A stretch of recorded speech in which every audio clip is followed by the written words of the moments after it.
On today's episode of The Unwritten Rule, we are going to give more of our thoughts on Durf leaving for Arizona. We're just gonna summarize some stuff. I know Kenny and Payton did a show by themselves, just an initial reaction, but we've obviously got some comments from Drink to talk about, something from Dennis as well. Payton will have a few candidates he was looking at, and we'll just give our final thoughts. Or not final thoughts, but I guess some more thoughts. About this whole situation and what we think, what it should mean for Mizzou going forward, how worried, all that stuff. Sort through the noise, as they say. So we'll do that. Then we're going to recap the Tennessee game, including the Drink F word. Big swearing podcast coming up because we're quoting, So we have that. We'll talk about Mizzou keeping it close against Tennessee, all that stuff, and then preview the Arkansas game before we shift to quick hits. It's a two-man show for the whole show. So Payton and I are starting with the Mizzou segment, and then Kenny and Payton did quick hits because both Kenny and I were traveling today on Thursday when we're recording this. So that's why you don't have all three of us together. But we'll be back as a trio, we promise. But yeah, great show. We'll talk about that. We also got some Mizzou players in the NFL to just dive into and touch on. But yeah, Kenny and Payton will have quick hits to finish the show. Me and Payton will have the main part, of course, starting with Desireé Reed-Francois. We'll talk about that situation a little bit more. Before we dive in, quick word from the sponsor, Bet Online. Bet Online continues to be your number one source for all your basketball wagering needs, including pro and college hoops throughout the year. With up-to-minute odds, stats, trends, and news, you can follow your favorite team's path to the playoffs, to March Madness, with live in-game betting and contests and all the best player props. Experience the world's best wagering platform anytime and anywhere from your desktop or mobile device. So head to Bet Online today to become part of the team. And remember to use our promo code BELIEVE, B-L-E-A-V, BELIEVE, for your 50% welcome bonus on your first deposit. It's almost March Madness. It's a huge time for college basketball bets. We love our mid-major Mondays, which we'll have for Monday's show. But yeah, go to Bet Online. The game starts there, and the Unwritten Rule starts right now. Marcel, where are you going with that disc? You are not putting that on again. Marcel, okay, if you press that button, you are in very, very big trouble. Attention. Everybody stop what you're doing. It's time for The Unwritten Rule, a Mizzou sports podcast brought to you by the Believe Network, alongside Payton Haverman and Kenny Van Doren. Here is your host, Jack Knowlton.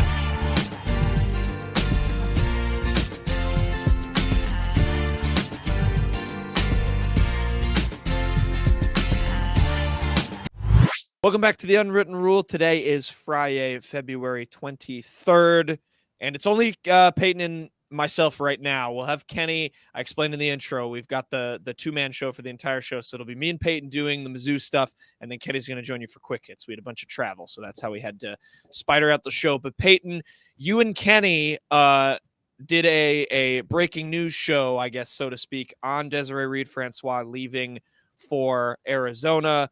I think, with a couple days to process that, that's where we wanted to start. Just touch on a couple more things that have come out since then.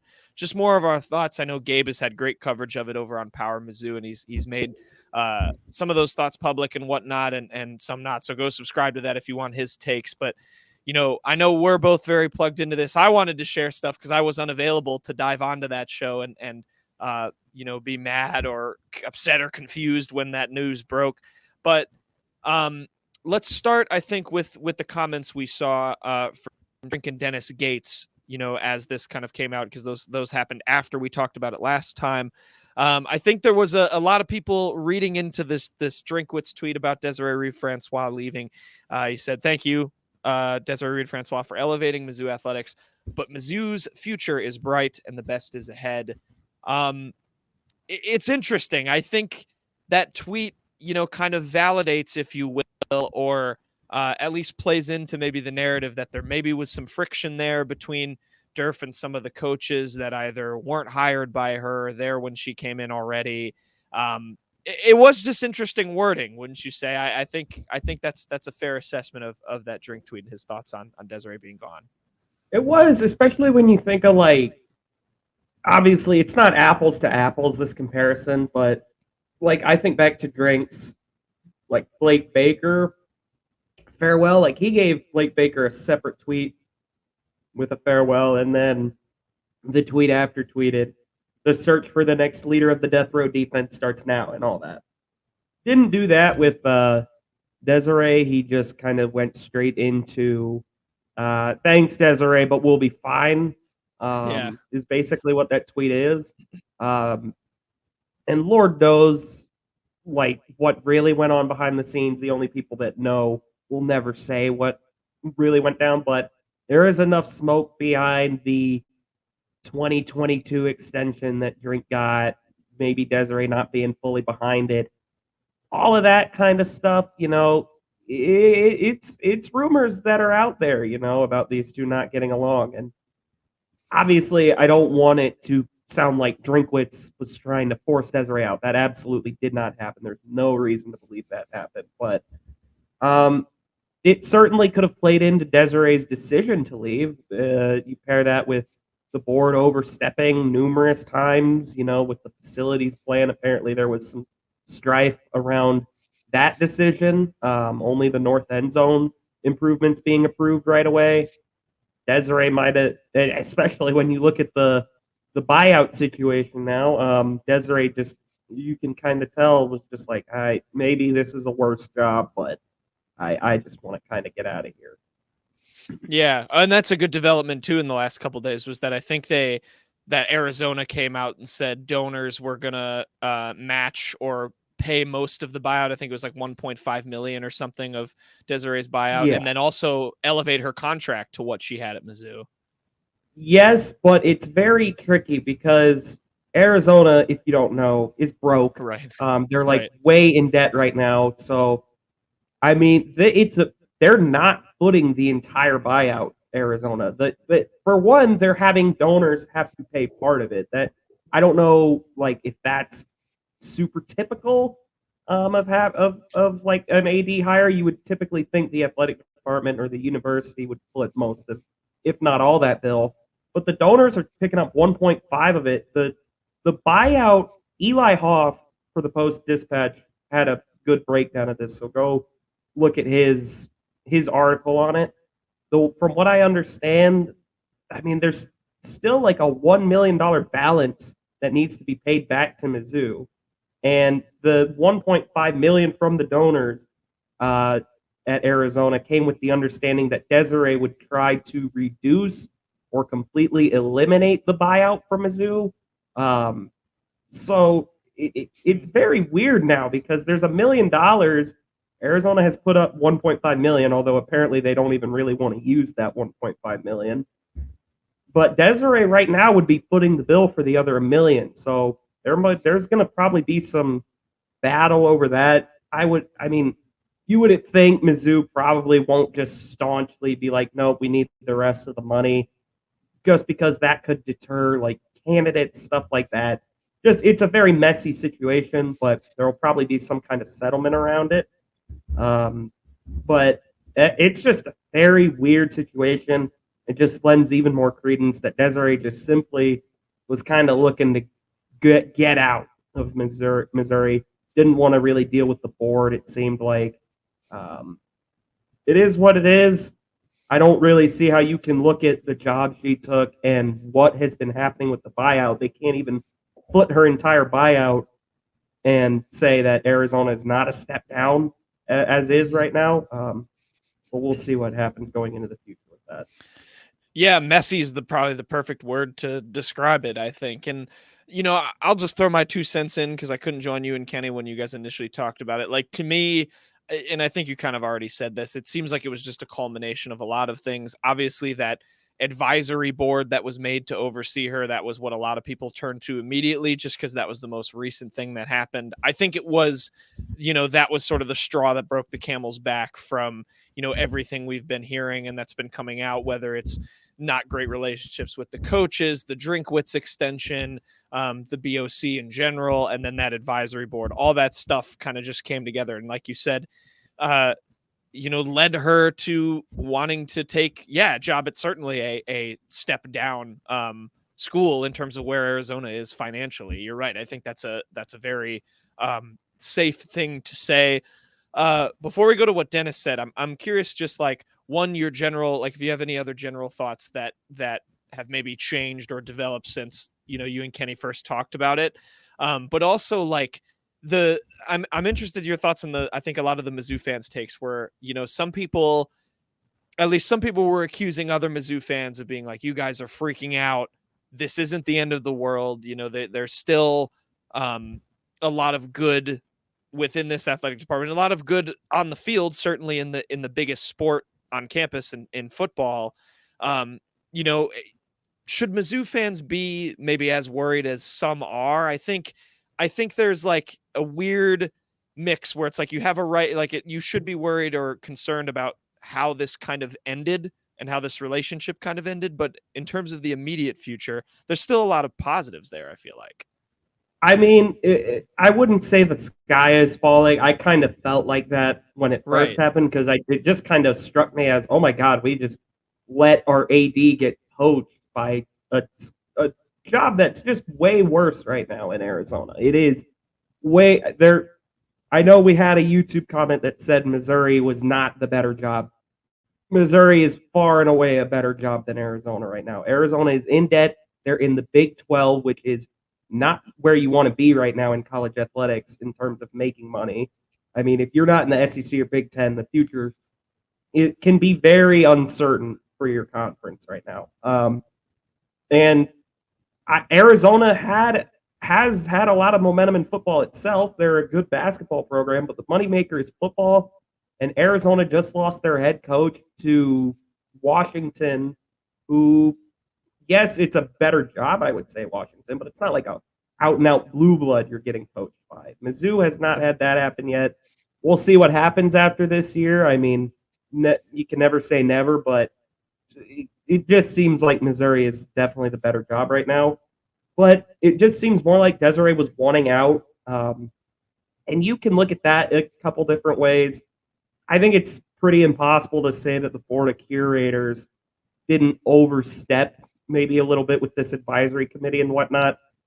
But you also have to, they've done it before and they've been proven right. I mean, they were emphatic that Drinkwitz was their guy. I mean, Drinkwitz has been kind of more of like the Board of Curators head coach than an AD head coach. Because he's about to be on his third AD at the school. And that wound up paying off this past year. And the job is way more attractive than it was when Desireé was hired. Some of that work can be attributed to Desireé. Other parts of it can't. But, I mean, now you're looking at a school that is in the SEC. They're safely secured in probably the premier conference in the entire college landscape. The football team has taken a huge step up, and that's obviously the program you'd really want. Basketball took a step back this year, but I mean, you still got to look at the long term. It's probably brighter than a lot of other places. And that $62 million donation is not going anywhere. And there's athletic facilities plans in place. We'll see what happens with those. So it should be a good job. They should be able to get a number of good candidates.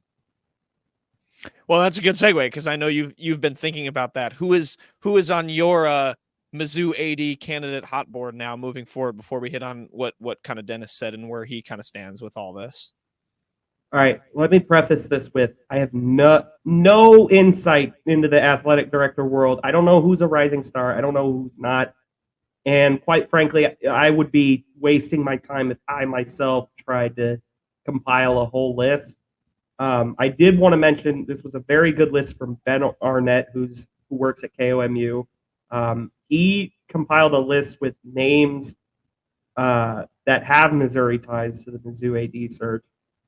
Doug Gillen, the AD at App State right now, he used to be the deputy AD at Mizzou when Mizzou entered the SEC.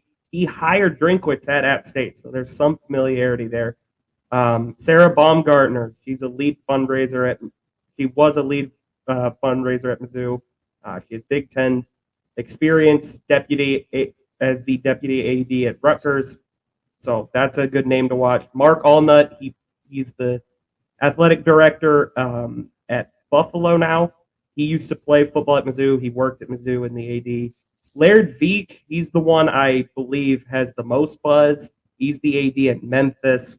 If you want to look at kind of maybe what you want in a candidate for this job, he kind of matches it. Very up with it in the NIL world from what people are saying.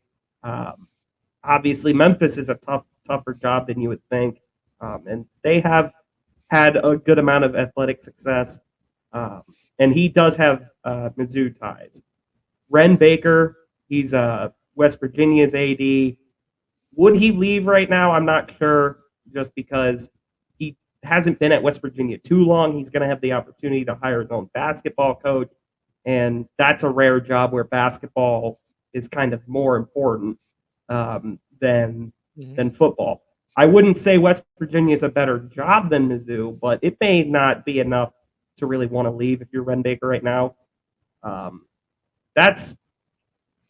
Carroll at Iowa State is another name I saw people mentioning. We'll probably get some names that start to leak out very soon. Beach, I know, is the one that people have really been kind of glomming onto. Yeah, all good names. I mean, I'm not super familiar in the AD games, so thank you to Ben, I guess, for giving at least a explanation of some people with some Mizzou ties that they maybe we'll look at. But you mentioned the Board of Curators, like we know how involved they are. They're going to be on this. Moon Choi will be on this to figure it out. So yeah, like we'll have an eye on who maybe will. Is your lead guy, if you're picking one from that list, is it the Memphis guy you think that you'd be the most happy about? Maybe realistically, since they couldn't get Baker. Yeah, no, I would probably say Veach is probably the best one from just his list, Ben Arnett's list. The one that intrigues me the most is Iowa State's AD, just because, Iowa State is a very, very tough job. There have been years where Iowa State has just been a total disaster. You look at where Iowa State is now, they're very stable in football under Matt Campbell. That is worlds better than what you could say about Iowa State for the longest time. He hired Otzelberger, TJ Otzelberger there, and TJ Otzelberger is one of the premier head coaches in the country. He's really he turned Iowa State from a 2-22 program into a tournament team the next year. So that's one I would definitely want for various reasons. Yeah. So some good candidates. Like we'll keep track of who kind of trickles out in terms of names and who maybe kind of emerges. Because you're right, I don't think it'll be too long considering. Also, I think I said his name was Jamie Carroll. His name is Jamie Pollard at Iowa State. Oh, yeah. Good. So I good might correction. have said the wrong name. I think I said. I think Jamie you did. Carroll. I remember Carroll, but it's Pollard. Yeah, Jamie Pollard. it's Jamie Pollard. Word. So yeah. Yeah. So we'll keep an eye on him. We'll keep an eye on Veach if that kind of emerges, but just other names. I'm sure it won't be long before we're talking about whoever emerges to take Durf's place. Let's touch on Dennis and what he said, because I think his situation is particularly interesting. And I don't think this is a not obvious thing that I'm going to say. You can go, Natalie Jones has a video of it on Twitter, works for ABC 17. He talked for about 2 minutes and 30 seconds about it. Just kind of, again, congratulating her for what, she's done. Obviously it was going to be an answer that was more, I guess, Desireé friendly maybe than Drinkwitz, considering she hired Dennis and what Den supported him and what he's done with the men's basketball program. But Payton, I think the obvious thing here, and this is a good segue right before we dive into basketball for Dennis. Obviously, if you have any thoughts on what he said specifically about Desireé, go for it. But I think the obvious thing here is now going into year 3 when, he's already, the seat's getting warm with what's happened this season. It's kind of, becoming a shove in maybe the wrong direction if you're Dennis Gates now, where you don't have your AD in anymore, going into a year that's really crucial after what happened this season. Yeah, no, I don't think anyone got more affected by that move than Dennis Gates, like in terms of head coaches, because like you said, he was the premier hire for Desireé. He was the money sport hire for Desireé in her time here. So now he's going to have a guy that is going to come in, and maybe you look at the expectations like next year, if Dennis Gates had improved to like maybe a 500 team, that probably would have been enough to keep him under Desireé. But now under a new AD, I don't really know. We don't know who's in place. Maybe they really want to get their own guy in there. We don't really know right now. So I think it definitely does not bode.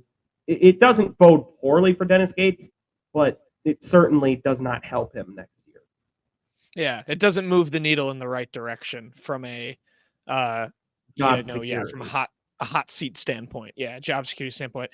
So that's definitely, I think, the most interesting development to watch for with this moving forward. But yeah, we'll have an eye on who kind of emerges as some candidates, and obviously who they end up bringing in.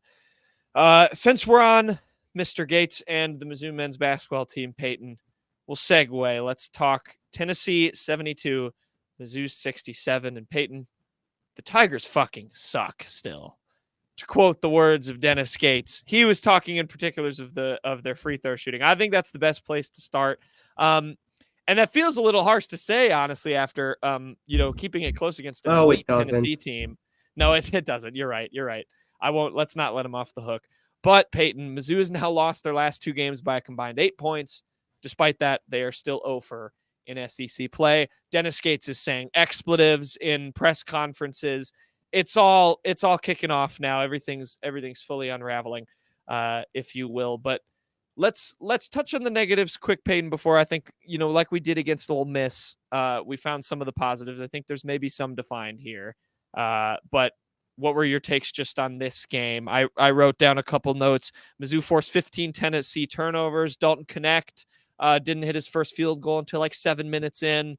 Still finished with 17 and 10 points, but did an all right job on him. I know there was only like 1 point scored in the first 5 minutes, but ultimately Mizzou fell and couldn't get it done against a very good Tennessee team. Yeah, if you can believe it, they lost again after leading in the second half. They sure do like to do that. I don't know where to start, really. I mean, people are gonna joke about how ugly the first half of the first half was, but that was what Mizzou needed to do. They totally took Tennessee out of their element. I thought that was a very, very good approach for them. Sean East, again, he's very good. He's been very good this year. Not sure what happened with some of the free throws he had in the second half, but I mean, he's still. I mean, he was the spark plug. He kind of got that run going for them in the first half. It was just the same old song and dance, kind of. Other than they're starting to play a little better than they did in a lot of those games. Like you can tell, they're actually earning some of the leads they're building. I do like that Dennis has basically said, I'm done with Kurt Lewis. I'm done with Connor Vanover. I'm pretty much done with Jesus Carolero. Guys that just don't have a future on this team, really, and just aren't very good. Ever since they moved to an 8 or 9 man rotation every night, I mean, they've looked a lot better. I mean, and that's with Tamar Bates kind of playing a pretty poor few games here. He did not play very well in this one. He went like 3 for 12. He had some bad turnovers. Overall, it's still the exact same. I mean, they were up multiple possessions in the second half again, and you could tell, like right when that 13-minute mark hit and Connect made one tough shot, I was like, here it is. That's the one. That's like, you can just tell when they shut down. Like, they saw that shot go in and went, oh, here we go again, instead of, okay, let's get it back. That's where the deficiency has been this year. Yeah, I agree. I think I remember the exact Connect shot you're talking about. But yeah, I like your take on the rotation. I think that's improved this team. It's just not enough talent there to win games in this league, plain and simple. It just has to get better. And then it's not helped with, I think we should talk about this trend, Payton, with Tamar Bates in particular. I mean, what's kind of gotten into him? It's 3 games now. He had 7 against Tennessee, 12 in the game prior, and 11 before that. they kept it close without him scoring 35 points. And, maybe you could argue that this offense finds a little bit more balance when they don't just feed him every time and they're losing by 20, but he's scoring 20 to 30 points or whatever. But, it's got to find some sort of happy medium if they want to win games where he needs to be scoring more, and he's been struggling. Just too wild with the ball at times. Like, it's almost like they really have tried to turn him into just kind of a bit of a, like, I don't know the exact term I would use. Maybe a little more efficient, but a little less like skilled, like driving to the lane DeAndre Golston. Mhm. Because, I mean, he tries to just do some of the stuff Golston would do, but, like, he's too wild with the ball. It just doesn't feel like he has – I don't really know. Like, it's just – he tries to drive in, and it more often than not leads to a really ugly shot, or he's just getting stripped or losing the ball. It's just – he kind of needs to go back to, I think, more jumpers, honestly. I don't think he needs to be, like, crashing, just trying to slash his way all the way to the basket. Yeah, doing too much is perhaps the phrase you're looking for. Yeah, Dennis, like I said at the end after the game, said we're fucking terrible at getting to the free throw line. They were 15 for 21 in that game, but I think they still rank like it's like 10th in the SEC in free throw percentage or like free throw rate. I mean, I think it's dead line. last. Is it last now? I would be really shocked if they're not dead last in the league at that. I mean, they never get to one. Yeah, they struggled. They did shoot 21 in this game, but only made 15 of them, which is pretty inexcusable. Sean East went 7 for 11. I watched him miss I think he missed 4 straight at one point or 3 straight late on in the game. That did not help them at all. But yeah, there's just, it's hard to get kind of excited about any sort of momentum, even when they're keeping games close. Jordan Butler, I thought, looked good enough again. I was going to touch on them. I mean, Ant and Jordan Butler, they're getting a little bit more extended minutes. Butler started again. He did foul out. He didn't take a shot, but he had 2 blocks. He just got a lot of fouls really quickly. I mean, it's what's going to happen with a freshman. They sometimes are erratic, especially a big when you're dealing with the size. Getting better at guarding smaller guys, which is something that is valuable considering you get switched every other second. Yeah, that's I guess a good point. Tennessee's just so big. I mean, Jonas Adu is as good of a big as you're going to get in this league. But I liked what we saw from him. Ant Robinson, or I like what we're seeing from him in terms of growth. Ant Robinson, 6 minutes. He was +5. He hit a 3 rebounds. Just baby steps, I guess, for them. But yeah, not much to still find positive. They play Arkansas next. That's at 11 a.m. Saturday on ESPN2. That's probably their best chance. That's their best chance to win a game. I mean, those are. I did see this stat. Mizzou still has a higher point differential, I think, than Arkansas and Vanderbilt, even though they have not won a game. Yeah, they play Ole Miss at home too. That's winnable. But yeah, they have 5 bullets left in the cylinder. I mean, they got to find one here. Got to hit one of them to keep Vanderbilt. It's Vanderbilt 2018-19. I think every Mizzou fan knows that stat now. That's the last team that's gone winless. This was cool. Ben Sternberg and Kobe Brown were back. Not sure they were too happy. Yeah. We had touch on the show. Friend of the show, Ben Sternberg. Yep. Kobe, I wish he had eligibility left, but he did. He just that's maybe a good hypothetical. How many wins does this team have if Kobe Brown is playing in is just thrown into this team? Well, if they get Kobe Brown back, they honestly probably are a bit better in the portal because I kind of think you almost had to have to assume that the approach in the portal was, well, what if Kobe comes back? We need to have a lot of NIL set aside for him. And that probably prohibited them from maybe being a little more aggressive in the portal. I'm totally guessing on this. This is just what I would think. So they'd probably be considerably better. Yeah, I mean, I agree. I think they'd win. But give me a number. Number of SEC wins.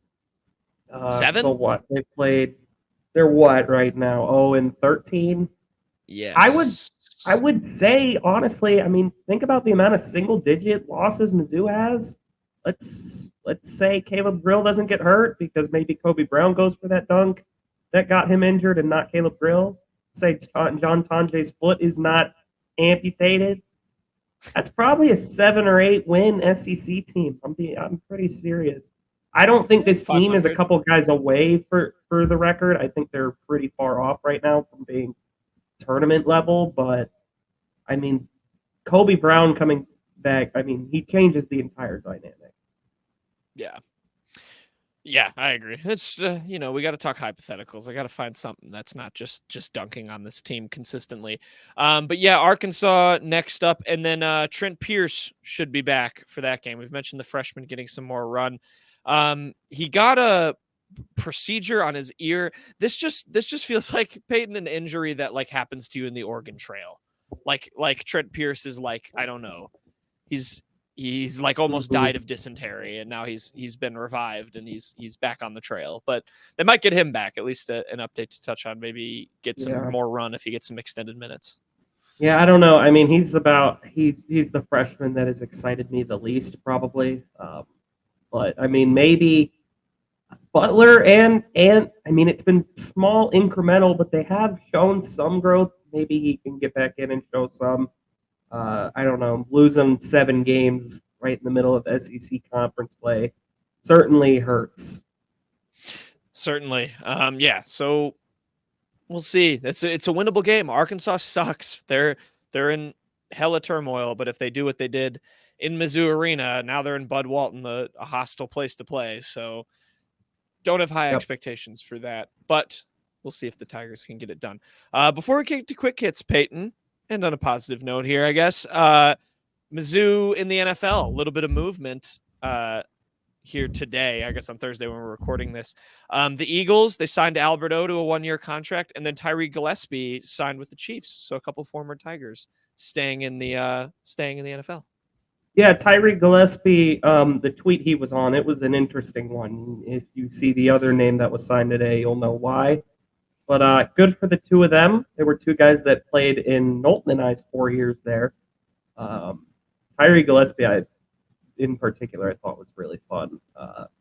Back there is that box safety type. Alberto, unfortunately, he was sandwiched on a pretty bad offense, but he still had a few touchdowns, I think.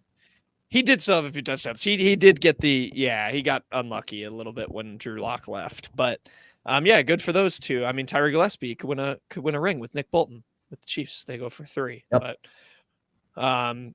congrats to those guys. So we have more Tigers in the NFL to maybe touch on next year for football. With that, we will kick it to Payton and Kenny. I will be gone because Payton and Kenny recorded this portion of the show when I was not around, but they'll finish up the show with quick hits.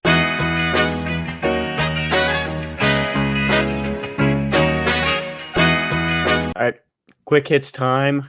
No Jack Knowlton for quick hits recording while he's traveling back from Tuscaloosa. Maybe a spoiler, moving down to Alabama pretty soon. We're excited for that. But we're doing quick hits, just Payton and I. We're going to start with jerseys of the week.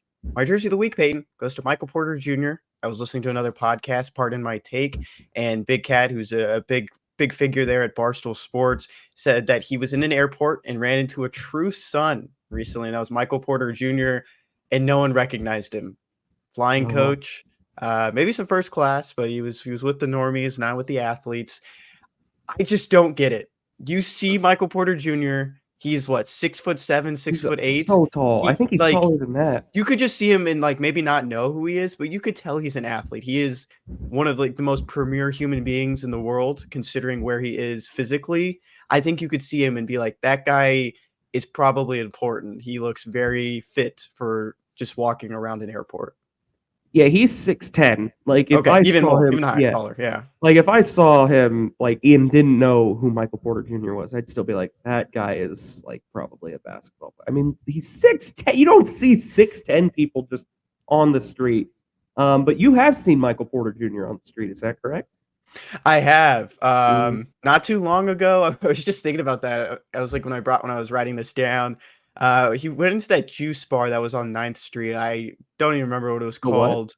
It was a juice bar. Oh, a juice bar. Okay. Yeah, it was or I guess you could call it a smoothie shop. But it was on 9th Street, right past the side street that Harpo's would have been on. I was driving by and I just yelled, "Hey, MPJ!" And it was summer 2020. He was back because the bubble hadn't started yet. He had a pretty cool Tesla. I think it was like matte gray, something like that. Had the Colorado plate. I got to see him. I actually was like driving the same way back down Providence because I was delivering food at the time, trying to make some money during the summer, and he didn't say hi back. But I think that's a little bit different because that's his hometown. Didn't he acknowledge you? I thought he acknowledged you though. Kind of like threw a hand up. He kind of like looked. If you're on YouTube, like that, they gave me a little. He looked. And then kept walking back in. Yeah. Mm-hmm. No, that's cool. If I saw MPJ, I'd probably just give him an MIZ. It's the easiest thing. I think he'd give a ZOU back. But moving back to another true son, Darius Robinson. Boy, oh boy, he's my jersey. Just continues to rise. Super high in the draft ranks. This is actually from a YouTube video from ESPN. It's Mel Kiper Jr. and Field Yates breaking down Field Yates' latest mock draft. Field Yates had Darius going, I believe, 28 to the Lions, but Mel Kiper Jr. dropped some huge, like just a huge nugget about him in there. He said, Darius Robinson is someone I could see being a very big riser in this draft. I could see him going top 10. He mentioned that he has another mock draft from him coming, I believe, on the 28th of February or just close to the end of the month. So he may have Darius Robinson going top 10. Kenny, if Darius Robinson goes top 10, what would your reaction be? I would be pretty upset because this morning I saw someone from PFF say that Jonathan Grenard could end up with the Bears opening a spot at the defensive end position on the defensive line for the Houston Texans. And you know who recently saw a playoff game in Houston watching the Texans? Darius Robinson. Yep, he was there for Isaiah McGuire, but he was there to see Isaiah McGuire. I'm pretty excited about this. I mean, I know I haven't been around Mizzou that long. I mean, I did not know what Mizzou was until probably like 2013 when I was 13 years old watching the SEC championship.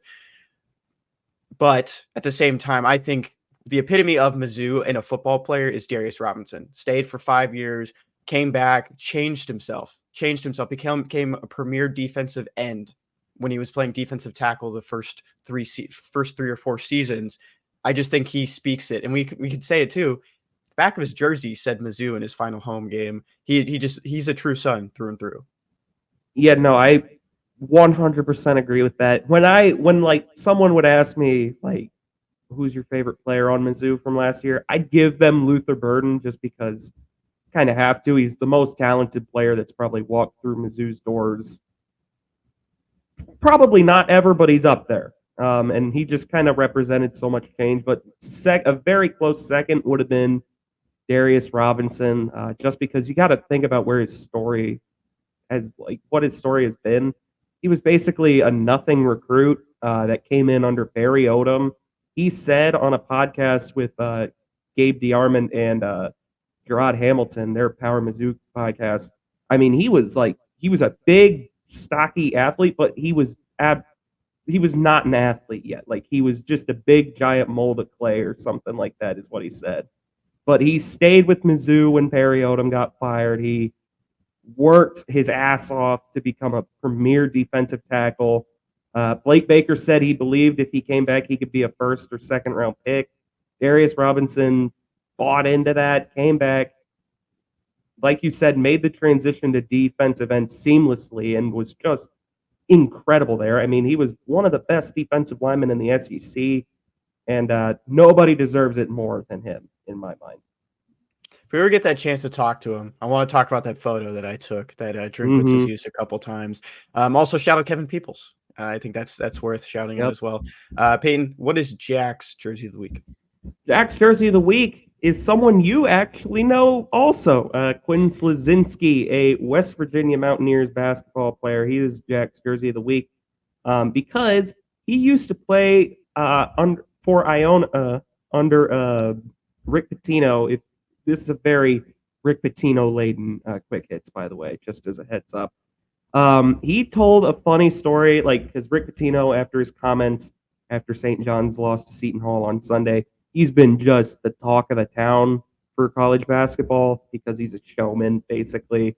But Quinn Slazinski, after a West Virginia game, was asked if he had a fun Rick Pitino story, and he told a great story about how he didn't box out properly at practice once, and Rick Pitino came up to him and said, quote, out of love,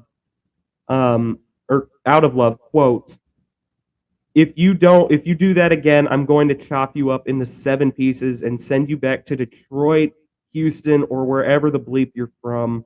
And then Quinn Slazinski, just at the absurdity of it, just started laughing at it. And then Rick Pitino apparently said, are you laughing at me? And he said, no. That's just who Rick Pitino is. And Quinn Slazinski acknowledged that. It's like he didn't mean it or anything.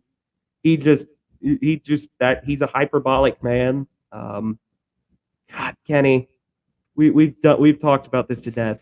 I really wish Rick Pitino was Mizzou's head coach. If you've been listening to us for a while, we heard some rumblings that there was some talks with Rick Pitino not too long ago before Dennis Gates was hired. Looking at Quinn Slazinski, though, I didn't know this, but he played at Louisville before Iona. So he played for Rick Pitino's former school when Rick Pitino wasn't even there. The thing about Quinn Slazinski, with Payton saying I know who he is from Houston. He went to Westbury Christian before he went to a prep academy to play basketball. Dated someone I knew. And so when I saw that video, I was like, hey, I know this guy. Then I was like, put 2 and 2 together. Yeah, this is someone I know. So, this is a pretty funny story, and I'm glad that we get to talk about Rick Pitino today. Multiple times, but yeah, all right, Sean East. I like No Cap, and he's the main bird. I like No Cap, and he's the main bird. I like No Cap, and he's. All right, I didn't know how Jack worked that. I didn't know it's on a loop here. We'll start that again. Hey, Sean East, what's the next segment? He's the main bird. Main bird of the week. This is why Jack controls the audio, but my Sean East main bird of the week goes to Mizzou football, kind of poking the bear, whatever the phrase you want to call it, but tweeting the team, and then the team in a different font and bolded. What are we doing? I just don't get it. I don't get going after Michigan football, not even going after them, but kind of stealing stuff.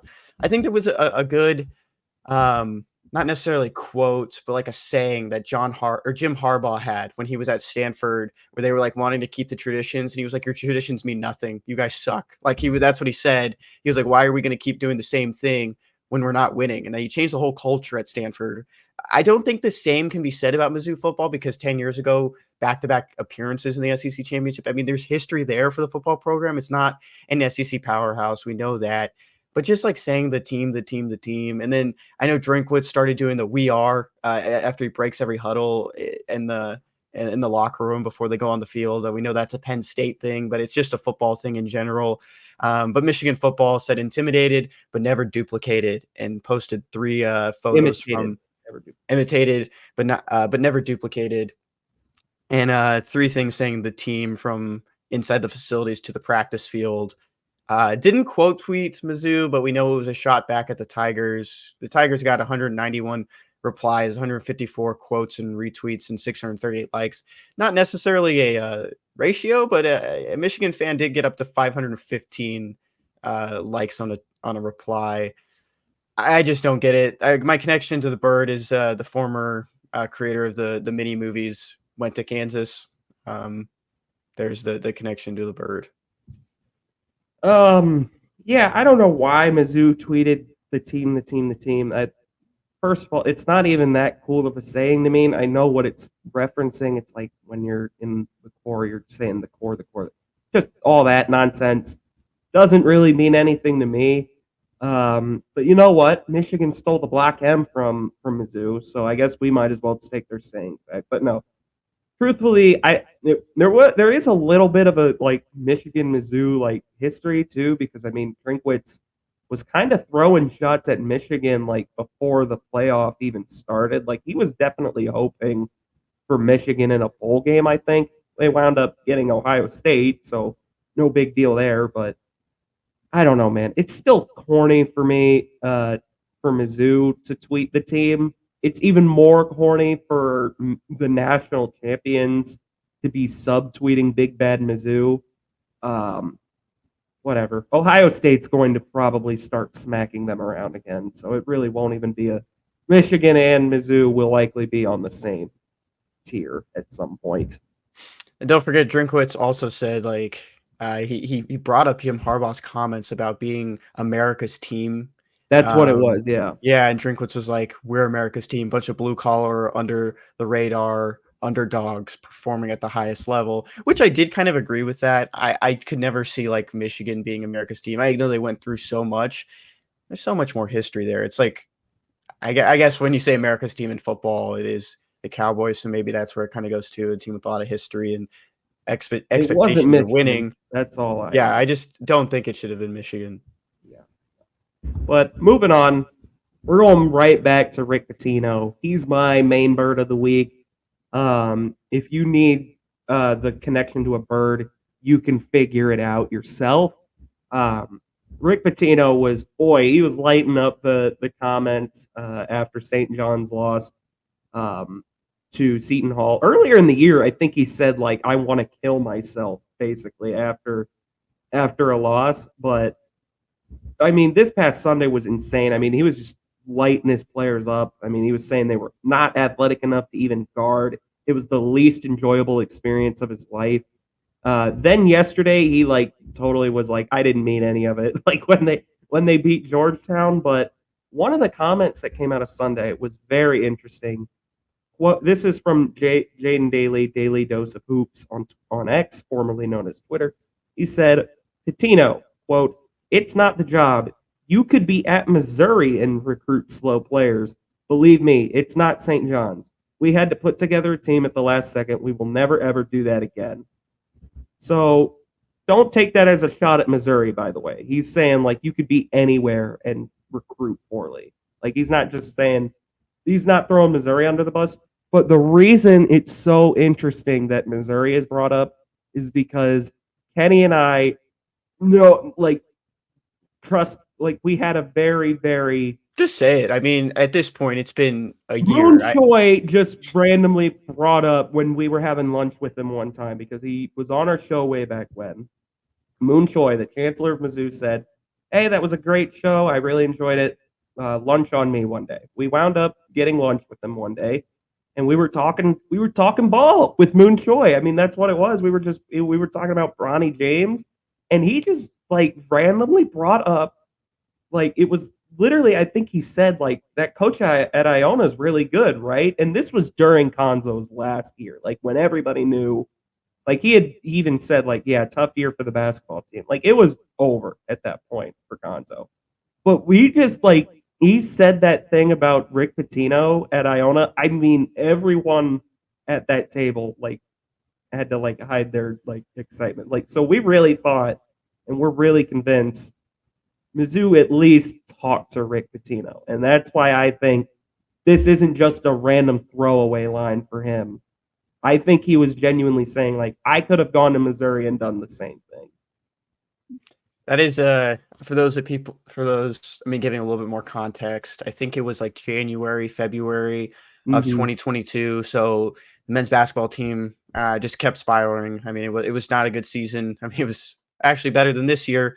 But it was Konzo's last year at the helm for the Tigers. Then still keeps popping up. We like to talk about Rick Pitino. Let's stay in college basketball though, Payton. Jax, Shawnee's main word of the week goes to Creighton. Creighton beat UConn on Tuesday, 85-66 at home. Only thing I want to throw out there, I saw a funny meme, and this gets brought up a lot when a team of more of like the Caucasian players or Caucasian fan base wins a game and they storm the court. And I saw a photo that said "exciting whites," and it's talking about white wines. But they said Creighton fans this week and I could see it. There was a lot of storming the court against UConn. No easy nights in the Big East. Dan Hurley, the UConn coach, because people were starting to bring up the fact that they haven't won on the road against a ranked team since 2014, but in that time they've won 2 national titles. Dan Hurley tweeted a video, the UConn head coach, for those that don't know, a video of I believe it's from Game of Thrones, where people are throwing garbage at someone that's being walked through a town. They're yelling shame at him. And he photoshopped his own head over the character that's having garbage thrown at him. Dan Hurley, you won a national title. I don't think you get to do this. But yeah, UConn, I mean, they're a powerhouse again. This college basketball, man, that's just what it is. Yeah, LSU beats Kentucky on Wednesday.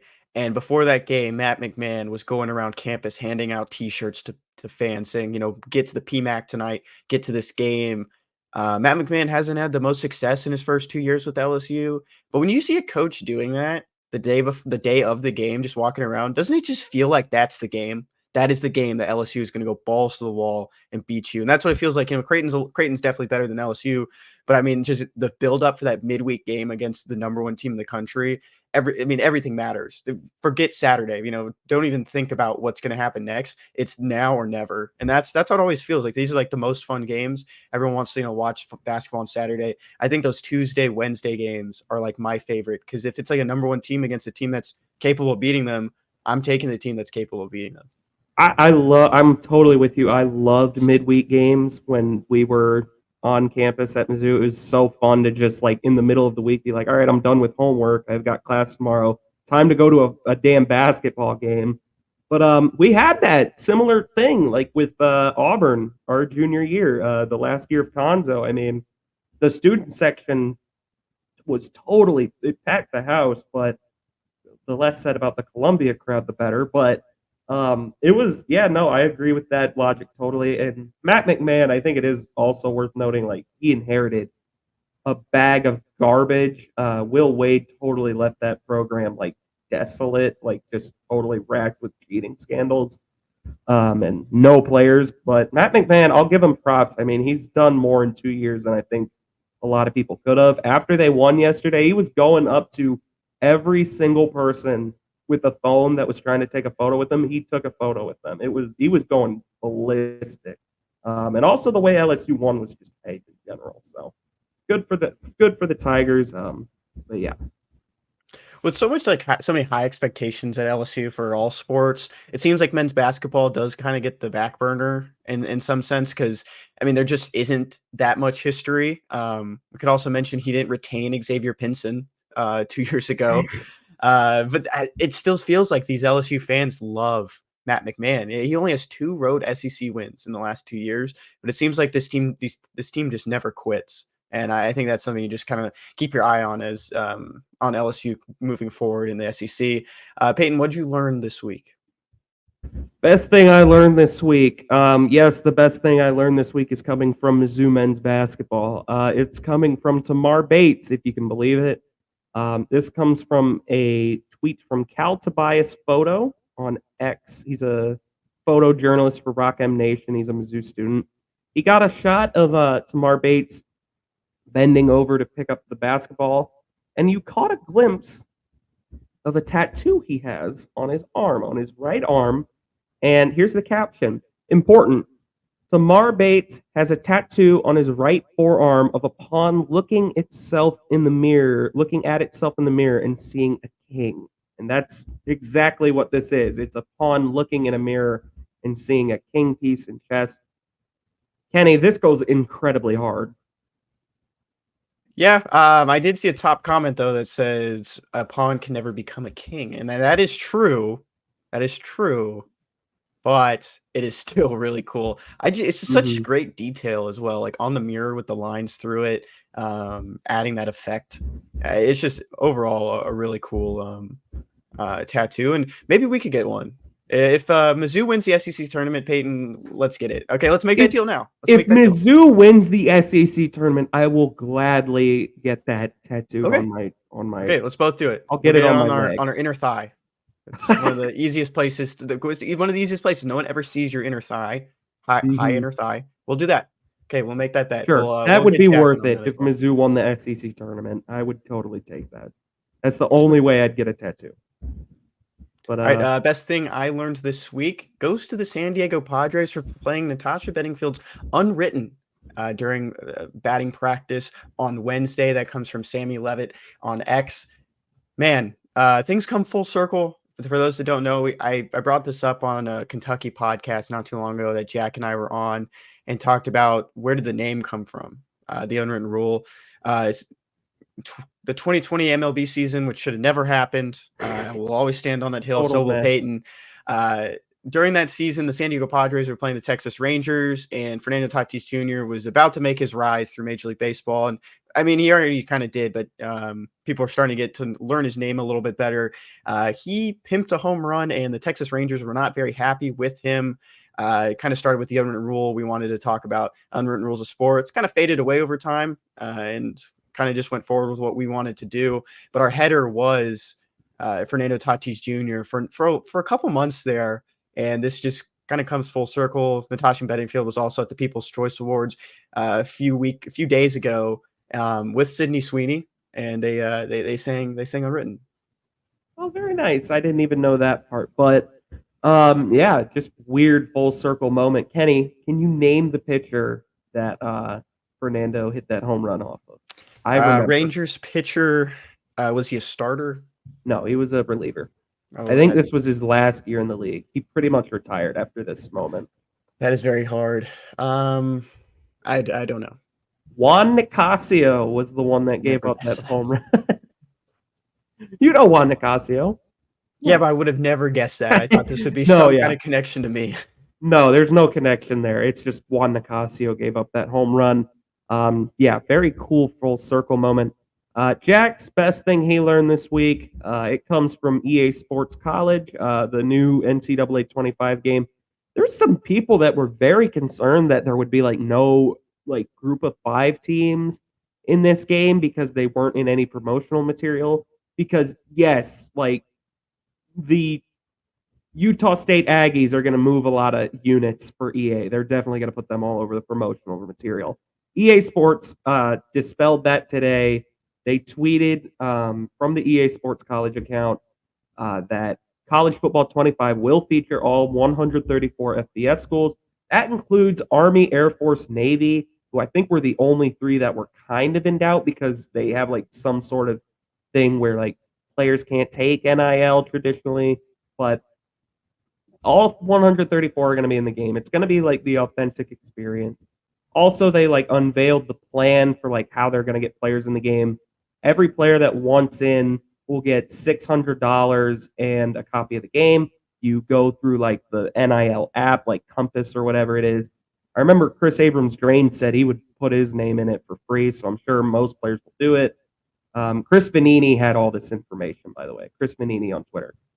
He said about 11,000 players are expected to be in the game, which I think averages out to about 85 a team. So good news there. I mean, this sounds like it's going to be the full-fledged thing. It doesn't sound like any corners are being cut. Obviously, the gameplay and what's in the game will be certainly the next concern for people. But as far as getting all the teams in and whatnot, they're all there. So it's good to go. Yeah, I'm excited for this. Also, one thing to throw out there, walk-ons won't be included. You have to be a scholarship player, which I mean, maybe down the line, they'll get into the nitty-gritties of all those. There's just so many people that go into a college football team. It is extremely hard to even do that. I'm very excited, though. I've seen a lot of photos and videos of, getting all the correct sounds, the correct game chants that teams and fan bases have, getting the mascots up to speed as well with how they look and the places that they usually stand during the game. This is pretty incredible. I mean, 11 years later, you finally get a new one. And I think everyone should be excited about this. And I feel good about the players. The players getting paid to be in a video game. And just to see themselves in a video game has to be extremely cool because 98% of these guys will never see the Pro Football League. They will never see the NFL. So being in this video game probably means the world to them. And like you said, Chris Abrams doing it for free. There's definitely a lot of other guys that would do the exact same thing. So this is very exciting. Payton, do you have a joke to close us out? No, Kenny, I'll let you off the hook today.